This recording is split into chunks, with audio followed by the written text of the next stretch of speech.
afaan oromooti. Nu waliin tura.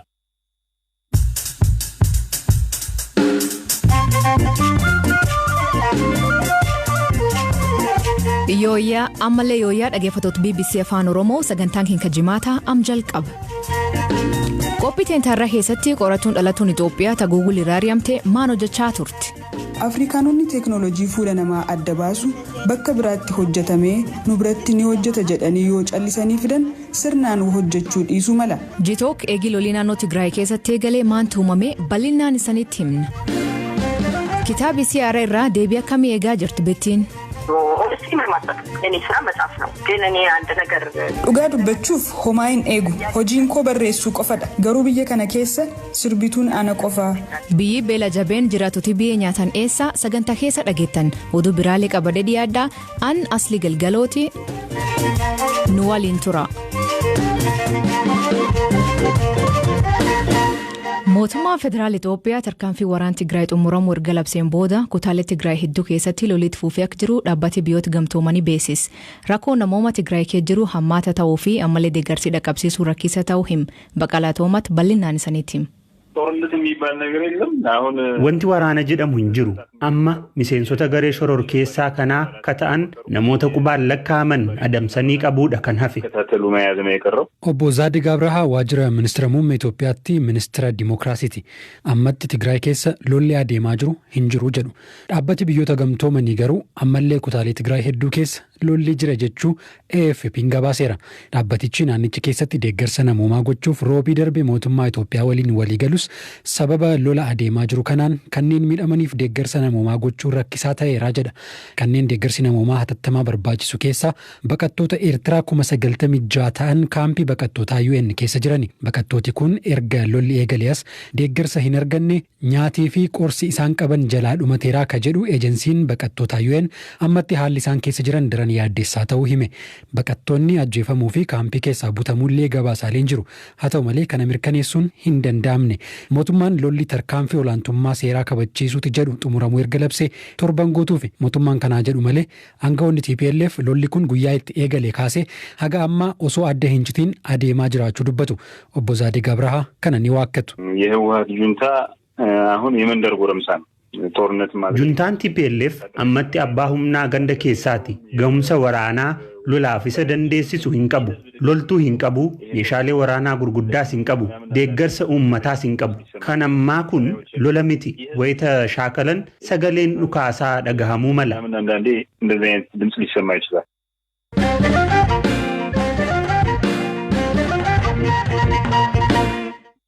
BBC waliin gaafiif deebii kataasisee dubbii himaan TPLF obbo Getaachoo Radaa maqalee kagadhiisaniif qabeenya kin barbadoomneef lubbuun namaa kin baanee jedhe. Ammallee humnooti TPLF dhiyeen magaalaa taklolaa jiran hime. Maqalee at this point is under the occupation forces of Isaias Afwerki. Maqaleen ammatti to'annoo humnoota Isaayyaas Afwerkii fi Abiyyi Ahmad jala jirti. Haa ta'u malee qarqara magaalattii fi naannawa isii lolli adeemaa jira. Magaalattii keessa muddamatu jira. Namni humnoota weerartootaa waliin wal ta'uuf fedha hin qabu. Nuyi maqalee keessaa kabaane beekaadha. Sababni magaalaa wayita to'atan qabeenya barbadeessuun amala loltoota Isaayyaasii fi Abiyyi waan ta'eef qabeenya akka barbadaa'u hin feene.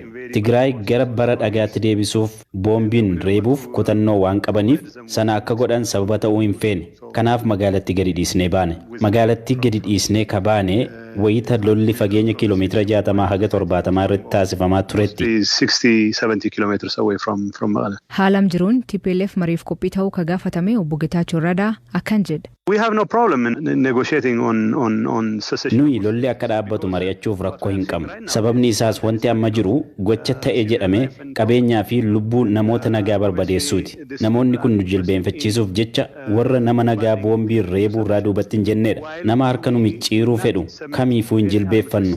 Haa ta'u garuu nagaan akka bu'u ammallee kutannoo qabna. Nuyiif mariin yeroo hunda filannoo ta'e itti fufa. Haa ta'u malee humnoonni keenya akka harka kennatan wanti goonuuf hin jiru. Humnooti keenya mirga ofiin of bulchuu uummata isaaniif lolaa jiru. Gootummaan lolaa jiru waan ta'eef sababni harka kennaniif hin jiru. Erga ministeerri muummee Abiy Ahmadiif qaban gaafatamanii. Ergaan an Abiyyiif qabu karaan badii inni irra deemaa jiru lubbuu lammiilee nagaa galaafachaa akka jirudha. Tigraay kan inni haleelaa jiruuf sababni isaa namoonni yaada isaarraan adda ta'e qaban jiraachuu amanuu waan hin feeneef akka ta'e nan beeka. Akka inni Itoophiyaa bulchuu barbaaduun namoonni walii hin galle jiru. Xumura irratti ka'umsi lol kana akka ta'e haleellaa raayyaa ittisa ajaj kaabaa irratti raawwatame ilaalchisee. Weerarri Tigraay kan eegale taatee sadaasa 3 duradha. Wanti nuti gaafas goone tarkaanfii of ittisuuti. Tigraay akka weeraramtu ajajni durfamee kennamee ture. Nuti of ittisuuf tarkaanfii fudhanne. Miidiyaan waan Abiyyiif waayillan isaa jedhan qofa waan afarseef haleellaa nuti raawwanne fakkaachuun isaa dhugaa isa hin taasisu.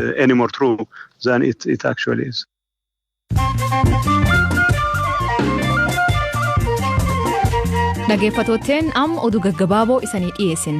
Xirunesh Dibaabaa atileetii dubartii jabduu waggoota 75 dabranii jedhee baruun atileetiks wiikilii filate. Gam dhiiraa kan filatame lammii Jamaayikaa Usain Bolt. Baruun atileetiks wiikilii sagalee dubbistoota isaanii kennaniin jar kan filate. Filannoon tun ayyaana hundeeffama baruu kanaa kan gan 65ffaa sababeeffachuuf. Facaasa koronaavaayirasii hir'isuuf guyyaa 100 jalqaba Oganskiyyaa lammiileen Ameerikaa maaskii keewwachuu qabdii jedhu filannoo pireezidantummaa US kan mo'ate Joo Baayiden. Akka Joo Baayiden jedhuutti yoo namni hunduu maaskii keewwate lakkoofsi nam koroona argatu gad bu'aa jedhe. US keessatti nammiiliyoon 14,100tti dhukkubicha argate namni 100,000 fi namni 276 lubbuu dhabe. Pireezidantonni duraanii US Barack Obama, George W. Bush fi Bill Clinton hawaasii bu'a qabeessummaa fi nageenyummaa talaallii koronaavaayirasii ofii amanamummaa fudhatuuf talaallii COVID-19 TV gubbaatti fudhatanii uummata agarsiisuuf fedhii ibsan. Ragaan akka agarsiisutti lammiileen US hedduun talaallii fudhachuuf fedhii hin qaban. Kib Madagaskaatti beelii jajjabaatee nyaata dhabiisaaf jiraatuutii biyyeef roqa wal keemmattee soorachaa jirtii jedhan. Oola waggaa 3 deemaa jira kanaan nammiiliyoon 1,500 beeltii harka qabdii jedhan. Bulchaa magaala Naayiroobii Maayik Sonko amal fudhatama hin qabneen bulchiis gadhee jedhanii hoogansirra kaafama. Bakka bu'oota kutaa 122 tagumee bulchiis Naayiroobii keessaa 88 akka inni kaafam filatama. Carraan isaa amma harkama murtiitiif seenetaa kee jira. Paarlamaan naannoo Soomaaliyaa Puntland himatseer naannicha cabsuun miseensonni isaanii 8 mirgi himatama dhabuu irra mulqa. Abbaan alangee Puntland Jeneraal Hussein Mohammed seerbaastonni tun amseer jala oolanii jedhe. Miseensonni garee mirgi namooma Masrii 3 kabaatii dabre keessa Kaayiroo keessatti to'annaa jala oolfaman qeequmsi idil addunyaatiin wal qabatee gadhiifaman. Dhaabbanni mirgi namooma mootummaa gamtoomanii garuu hidha kanaan doorsisaa jedhe.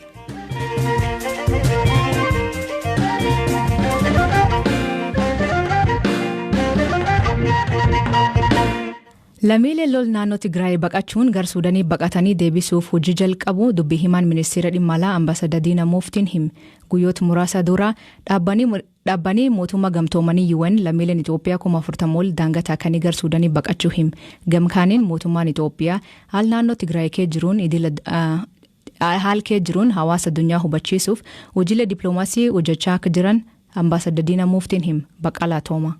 ወደ ሱዳን የሄዱትን ዜጎች በሚመለከት የመመለሱ ስራ ቅድም lammiilee gara Suudaanitti baqatan deebisuuf hojiin hatattamaan akka eegalu mootummaa Sudaan waliinis waliigalleerra jedhan dubbii himaan ministeera Haajaalaa Ambaasaadar Diinaa Muuftiin. Kan akka jedhan guyyaa har'aa dhimmoota wayitaawaa irratti wayita gaazexeessitootaaf ibsa kennanitti akka dhaabbanni biyyoota gamtoomanii UN jedhutti lammiileen Itoophiyaa 40,000 ol daangaa ce'uun gara Sudaan baqataniiru. Lammiilee kunneen gara biyyaatti deebisuuf mootummaa Sudaan waliin hojjechaa akka jiran kan himan Ambaasaadar Diinaan eessa jiru meeqaa eenyufaadha haala akkamiirra jiru ka jedhu adda baasuuf imbaasiin Itoophiyaa hojjechaa jira jedhan yeroo dhiyoottis ni deebi'u jedhu. Kana malees kutaalee naannoo Tigraay rakkoon itti uumametti qorichawwan dabalatee meeshaaleen deeggarsaa biroo ergamuusaa akka himan ambaasaadarichi hojiin bu'uuraalee misoomaa akka tajaajila telekoomii ibsaa fi kanneen biroo deebisuus hojjetamaa jiraachuu dubbatan. Gama kaaniin tibbana haala naannoo Tigraay keessa deemaa jiru walqabate gamtaan Awurooppaa iyyuun deeggarsa Itoophiyaaf laatu dhaabuu akka danda'u miidiyaalee tokko tokkoon gabaafamaa ture. Dhimma kana gaazexeessitotaan kan gaafataman dubbimaan ministeera haajaalaa Itoophiyaa ambaasaadder Diinaa Muftii oduun akkas jedhu oduu sobaate jedhan. ለምሳሌ የአውሮፓ ህብረት ድጋፍ ለኢትዮጵያ አቆማለሁ fakkeenyaaf gamtaan Awurooppaa deeggarsa Itoophiyaaf kennu nan dhaaba inni jedhu oduu sobaa akkuma oduuwwan kaanii tamsaafamaa turaniiti jedhan. Gama biraatiin mootummaan isaanii haala naannoo Tigraay keessa jiru hawaasa addunyaa hubachiisuuf hojiilee dippiloomaasii hojjechaa akka ture kan himan ambaasaadder Diinaan torbeewwan lamaan darbanitti aangawoota biyyoota garaagaraa akkasumas bakka bu'oota dhaabbilee idil addunyaa biyyattii keessa jiran waliin mari'atamuu dubbatan. Ministeerri muummee ittaanaa fi ministeerri haajaa alaa Dammaqa Makonnin aangawoota biyyoota akka France, Germany, United Kingdom, Italy fi gamtaa Awurooppaa waliin mari'achuu isaaniis yaadachiisaniiru.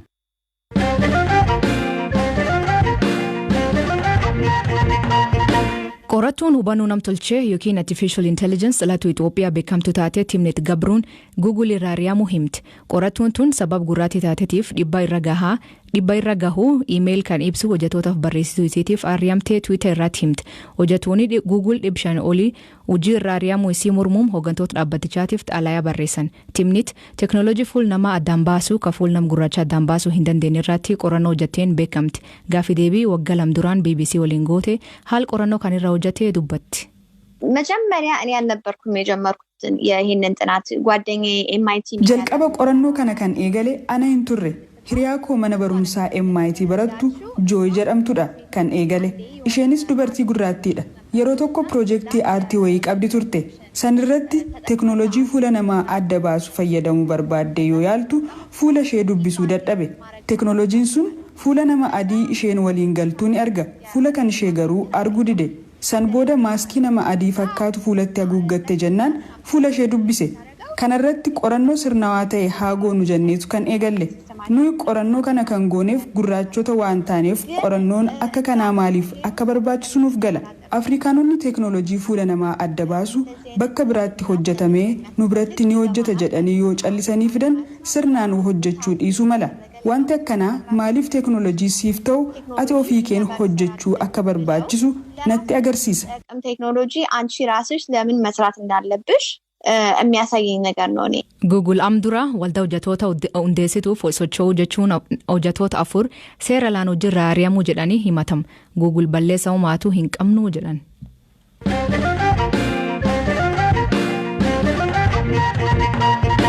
Kitaabii qopheessituu sagantaa TV Bethlehem Tafasaa erga gabarra olee guyyoota muraasan dabre. Kitaabii barreessuun ji'oota 10 kuniin ijitiiwwan sagantaa LTV irratti dhiyeessaa turteen duuba jiran ka daawwatootiin argin irratti xiyyeeffataa jedhan.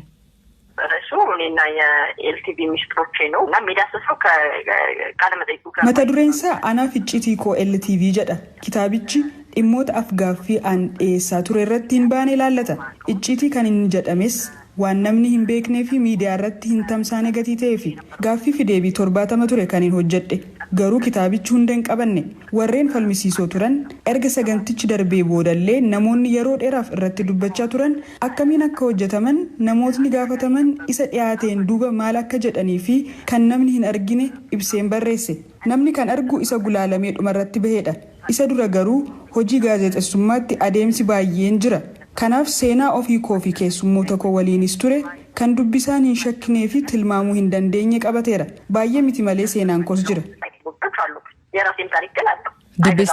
Dubbistoota irraa dubdeebii akkamii daa'innaanii akkan jetti.